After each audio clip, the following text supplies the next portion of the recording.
আমার নাম রূপা মালিক, আমি চক্কলমির বাসিন্দা। এই যে রাস্তার অবস্থা খারাপ, আমরা এই যে একদম জল আনবো, জল এনে যে খাবো সেই অবস্থা নেই, এই রাস্তায় পড়ে যায়, এই জল পড়ে যায়। আর আমরা এইভাবে কিভাবে আসবো? বাচ্চা কাচ্চাকে তো জল তো আনতে খাওয়াতে হবে, সেটাও তো আনার মতন অবস্থা নেই, এই রাস্তা কাদা। আর এই বৃষ্টি হলে তাহলে কিরকম হবে? এখন তো শুকনো আছে, এই অবস্থায় দেখছেন আপনারা।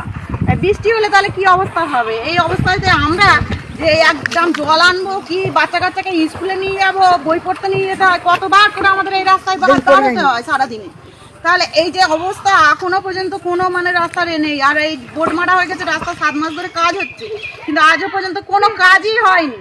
শুধু রাস্তা হবে হবে হবে। পঞ্চায়েতের কাছে আমরা জানাতে যাই, তখন তারা বলে যে না, দেখছি দেখছি, শুধু দেখেই আসছে। সারা জীবন যদি দেখেই যায় তো আমাদের রাস্তাটা হবে কখন? এই যে আমার শাশুড়ি পড়ে গিয়ে হাত ভেঙে গেল, 1 লাখ টাকা খরচা।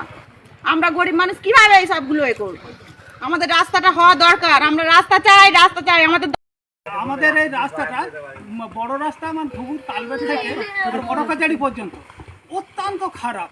যে ইট দেওয়া আছে কিন্তু না দেওয়ার মতো, ভ্যান বা মাছের গাড়ি গিয়ে মানুষ আবার অনুপযুক্ত হয়ে আছে। এখন বর্তমানে চলতে গেলে বর্ষার সময় কে কত করে হাত পা ভাঙছে তার কোনো ঠিক নেই। অতএব এই রাস্তাটি যাতে একটুখানি মেরামত করা যায়, আমি কর্তৃপক্ষকে অনুরোধ করছি। আপনার পরিদর্শন করে দেখে যান, দেখে গিয়ে একটু ব্যবস্থা নিন, যাতে বর্ষাটা অন্তত মানুষ একটু ভালোভাবে যাতায়াত করতে পারে।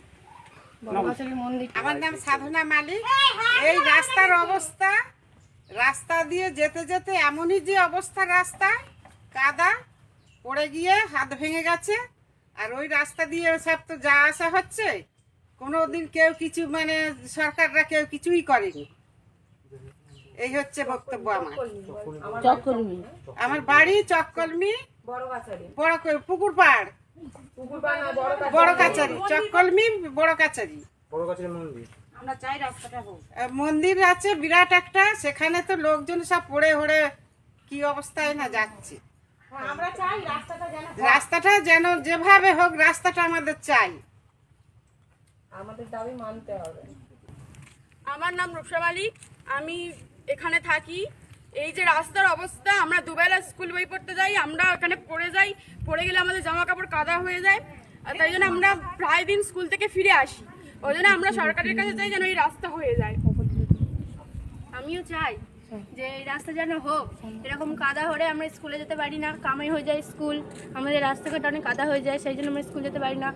সরকারের ঘর থেকে অনেক টাকাই পাস হয়েছে, কিন্তু রাস্তা হচ্ছে না। আমরা যেন, এখানে মন্দির আছে কিন্তু অনেক লোক, অনেক ভক্ত যা আশা করে, কিন্তু তারা পড়ে ঝরে যায়, রাস্তা হচ্ছে না। এই রাস্তা যেন হোক। আমরা এত বছর হয়ে গেল, আমাদের রাস্তা হলো না। আমরা এই বুড়ো মানুষ কি করে যাবো?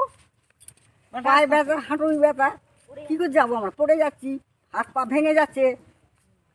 এইসব মানুষগুলো যে ডাক্তারখানায় যাবে, নিয়ে যাবো, কিভাবে নিয়ে যাবো? এই রাস্তার এরকম অবস্থা হলে একটা ভ্যান ঢোকে না, কিচ্ছু না। শরীর অসুস্থ হয়ে এমন হয়ে যায় যে ওনাদের কোলে করে নিয়ে যেতে হয়। কিভাবে নিয়ে যাবো? তাকে নিয়ে যাবো না আমরা যাবো? এই অবস্থা রাস্তা। রাস্তাটা তাড়াতাড়ি যেন হয়। এই যে টাকাটা পাস হলো, কোথায় কি হচ্ছে, কেন রাস্তা হবে না? 44 লক্ষ টাকা পাস, এটা বলছে 8 মাস আগে কাজ আরম্ভ হয়ে গেছে, কেন হচ্ছে না? ডুপ্লিকেট হচ্ছে কেন? লোকজন রাস্তাঘাটে আছাড় খাচ্ছে, সাইকেল বাইক নিয়ে যেতে পারছে না, পড়ে যাচ্ছে।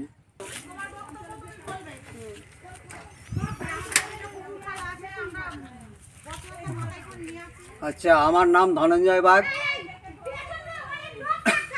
দক্ষিণ বনহুগলির লোক। আমি চক্কলি মৌজার রাস্তা পথ চলি, বড়কাচারির রাস্তায় যেতে যেতে আমার এই সাইকেল টাইকেল তো কোনো কিছু মানে ভালোভাবে যেতে পারিনি।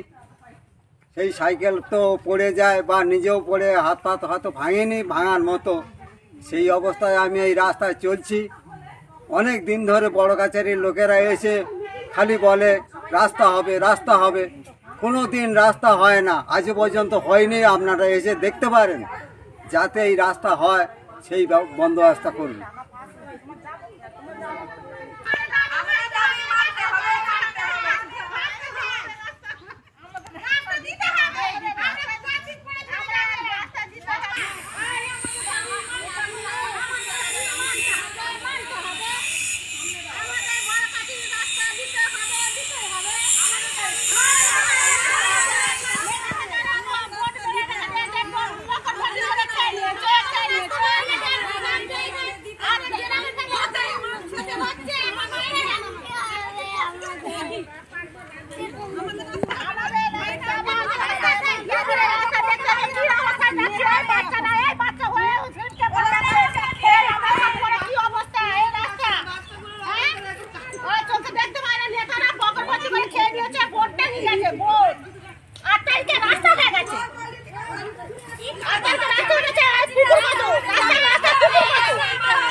তো হওয়ার কথা। আজ থেকে 8 মাস আগে টাকাটা পাস হয়েছে 44,34,34 টাকা। আমাদের তো রাস্তা তো হলোই না, রাস্তা বরঞ্চ আরও খারাপ হয়ে গেছে এখানে। কিন্তু সে রাস্তা তো কোনোদিনই হচ্ছে না, বরঞ্চ পঞ্চায়েত প্রধানের পকেটে এইসব টাকাগুলো চলে যাচ্ছে।